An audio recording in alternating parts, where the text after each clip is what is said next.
There is one body and one Spirit, just as you were called to the one hope that belongs to your call. One Lord, one faith, one baptism, one God and Father of us all. In the name of the Father, and the Son, and the Holy Ghost. You may be seated.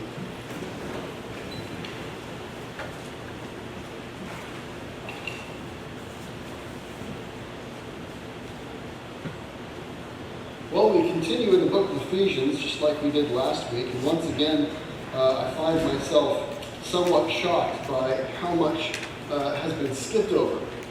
This week, we skipped over the entire chapter of chapter 3 of Ephesians, which I would have loved to have preached on, but I don't get the chance to. So I want to read just one line out of chapter 3, which is just amazing, where St. Paul says, "So that Christ may dwell in your hearts through faith, that you, being rooted and grounded in love, may have strength to comprehend with all the saints what is the breadth and length and height and depth, and to know the love of Christ that surpasses all knowledge, that you may be filled with all the fullness of God." Isn't that a wonderful verse? I'm just kind of saddened that I don't get to preach on that verse. But nonetheless, because we're moving so quickly through Ephesians and lectionary, I think that just means that I'll have to do a separate class on the whole book so that we can actually get to touch on each of the portions of it. But nonetheless, we've skipped to chapter 4. And if you remember, last week we talked about the Catholicity of the church from chapter 2 of Ephesians. We talked about how Catholicity really refers to the unity of the church throughout all time and space. We talked about how that unity was grounded in the unity of the Holy Trinity and in the love of the Holy Trinity, how it is made real by the incarnation, and how it is founded upon the foundation of the Scriptures and upon the sacred tradition of the church. And so that gets us caught up to where we are today. But St. Paul moves on and he returns once again to the same subject of Catholicity here in chapter 4 of Ephesians. But his emphasis is not merely on talking about what Catholicity is, what the unity of the church consists of. Rather, on the basis of the unity of the church now, then how should we live? What does it mean for us in our daily lives as Christians? How should we now apply this inner unity of the church in our daily lives? And so we can begin here in Ephesians, verse 2, where he begins, "There is one body, one Spirit, just as you are called into one hope that belongs to your call, one Lord, one faith, one baptism, one God and Father of us all." Now there's a specific word that keeps on coming up in that short sentence. A theme. What is that theme? If you listen to it again, you might hear it several times. One body, one Spirit, one hope, one Lord, one faith, one baptism, one God and Father of us all. 7 times in total in a single sentence, St. Paul repeats this single word, one. It only goes to show how important that single word is in St. Paul's theology right here. And it only goes to show how very overlooked it is in our Christian world today. It always kind of shocks me when I look around the Christian world and think of all the different commandments of St. Paul and of our Lord that we're always pointing people toward. But yet this tends to be one that we so often ignore. How is it that St. Paul's commandment to do this or to do that or to live this way or to live that way is so important, but yet this commandment, which he emphasizes over and over and over and over again to preserve the unity and oneness of the church, is something that we can just sort of throw off and ignore as if it was never planned. I think that each of us has to hear these words afresh. I think each of us has to feel the pain of the divisions that have cropped up in Christianity today. There are divisions of denominations, there are divisions of ideologies, there are divisions that are political and societal and economic, and so on and so forth. The divisions in the church go on and on and on. And it's so easy for us to point the finger at other people and remind them as to how they're not following the commandments of God, when we ourselves continue day in and day out, totally ignoring this one commandment to each and every one of us. To preserve, to love, and to hold on to the unity of the church. And note what he says here. He doesn't just say that we have one Lord and one Spirit and one God and Father of all. The unity that we possess as Christians isn't just supposed to be this invisible, amorphous unity, this spiritual oneness that none of us can see or none of us can touch. Rather, he pushes it even further. Just in the same way that we have one Lord, just in the same way as there is one Spirit and one Father, so in the same way we should be of one faith and one baptism. Our unity should express itself not only in ideas, but in real doctrinal and sacramental union, which is something that the church has not seen realized throughout the whole world for 1,000 years. I think now, here, 1,000 years later, after that first division, I think it is incumbent upon each and every one of us to approach this command of St. Paul with penance. And to begin looking at ourselves, not just our leaders, but ourselves, and looking to see how we, as individuals, can begin to work towards and restore the unity to which each and every one of us has been called. I believe that St. Paul gives us two good and practical suggestions as to how we can do that. He continues by saying this, his first suggestion: "But grace was given to each of us according to the measure of Christ's gift. And his gifts were that some should be apostles, some prophets, some evangelists, some pastors and teachers, to equip the saints for the work of ministry, for the building up of the body of Christ, until we all attain to the unity of faith." Now, did you catch that? Until we all attain to the unity of faith. What he's suggesting is that the means by which we obtain that unity is by these gifts that have been given to the church. And let's take a closer look at those gifts as well. There are other places in his epistles where he gives us a list of the spiritual gifts. And there are a number of them that are mentioned in other places that aren't mentioned here. He's giving us a limited list. And so what limits that list, we might ask ourselves? Well, let's look at it again.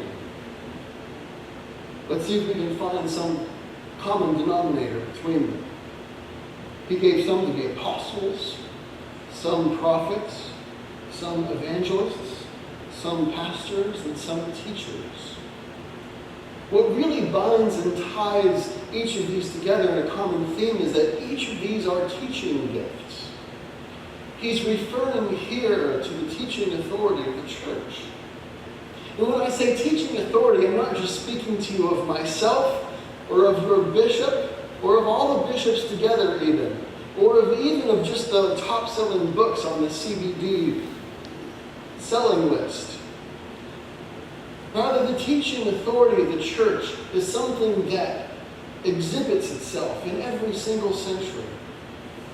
I think what St. Paul is saying here is that by increasing our understanding of the faith, we also increase in the love of God.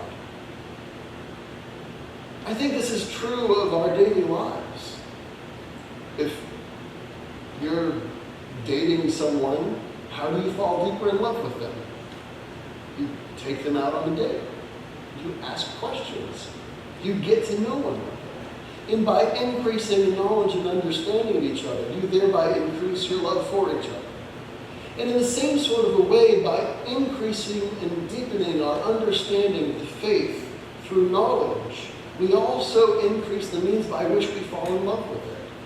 We also increase the means by which we fall in love with the church. We also increase the means by which we fall in love with God.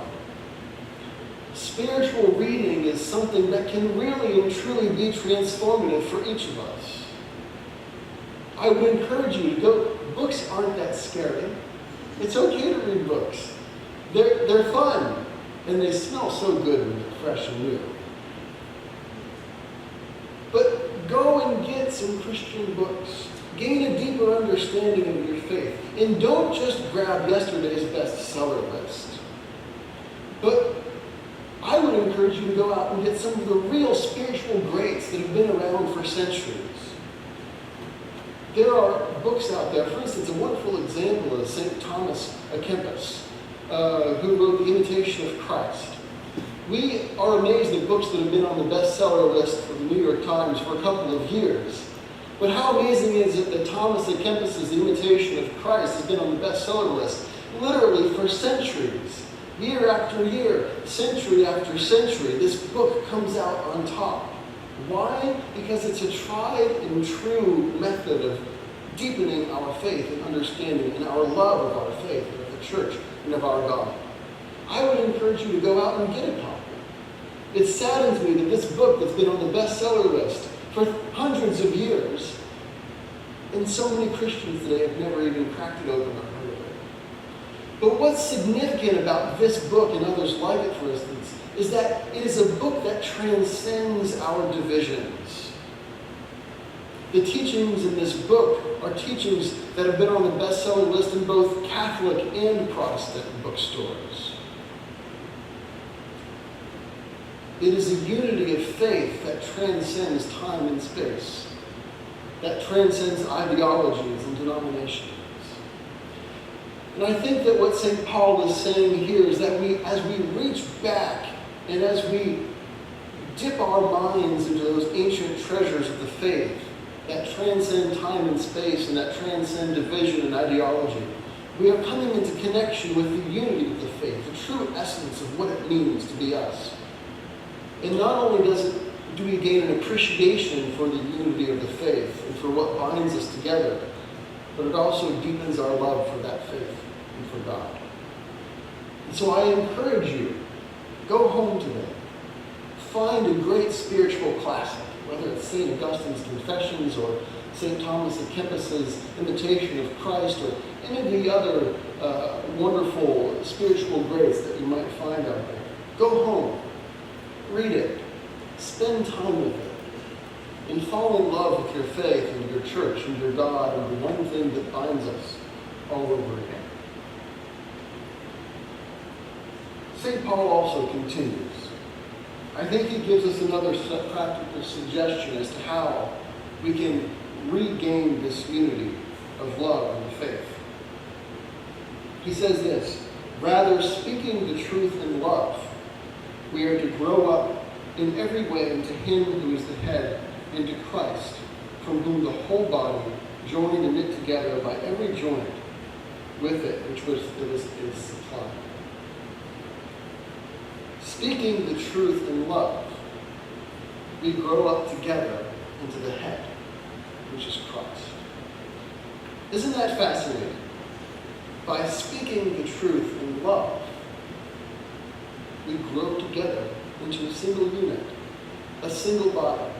What St. Paul is suggesting is that each of you growing deeper and deeper into unity and love with Christ depends on each of the others also growing up into the unity and the love of Christ. Your spiritual betterment doesn't just depend on yourself. It depends on others as well. It depends on us being able to hear others and to listen to others. It depends on us being able to learn from others and have humility. And it also depends on us being able to love one another. I think one of the greatest problems in the church today is that we're so willing to speak the truth, but we're not willing to speak it with love. There's a lot of condemnation and judgment that gets thrown around. And I hear people say all the time that you can't sacrifice truth for the sake of love. But it also goes the other way around. You can't sacrifice love for the sake of truth. I think that far too often we become like the Pharisees in John chapter 8, who brought the adulterer to Christ and said, she broke the law of Moses. Why should we not stone her? And so Jesus starts writing on the ground. And then he stands up and he says, those of you who have never sinned can throw this first stone. And one by one, they all walk away. Do you see the difference between the two approaches? For the Pharisees, their approach was based entirely on truth. They knew the scriptures, and they knew that she had broken them. And for them, all that was needed was the truth. But Jesus stood up and reminded them that the truth is not fully truth without love, because God is love. And instead of throwing stones, he reached out a hand and picked her up and said, who is left to condemn you? Not even me. Now go and sin no more. I believe it was St. Francis who said that we must cook the truth in charity until it is sweet. I think too often we don't do that. Too often we respond so very quickly, and we haven't let it soak in charity long enough to be sweet. And because of our harsh words and our judgments and our harsh actions, we end up chasing people away from the love of God with the very thing that should have drawn them to it. Love does not come with harsh words. Love is not thrown with stones. Love and truth are both given together in an outreached hand. May we learn from the example of our Lord himself. May we ourselves be cooked in charity until we ourselves are sweet. May we offer to one another ourselves in both truth and love, whether it be across the pew, across the aisle, across the street, across continents, across denominations. Because I believe that each of us seeking the truth together side by side in love is precisely what can restore the unity of the church the world over. May we seek Christ in love as he himself has taught us, so that we might seriously take the words of St. Paul, that there is one body and one spirit, just as you were called to the one hope that belongs to your call, one Lord, one faith, one baptism, one God and Father of us all, in the name of the Father, and of the Son, and of the Holy Ghost.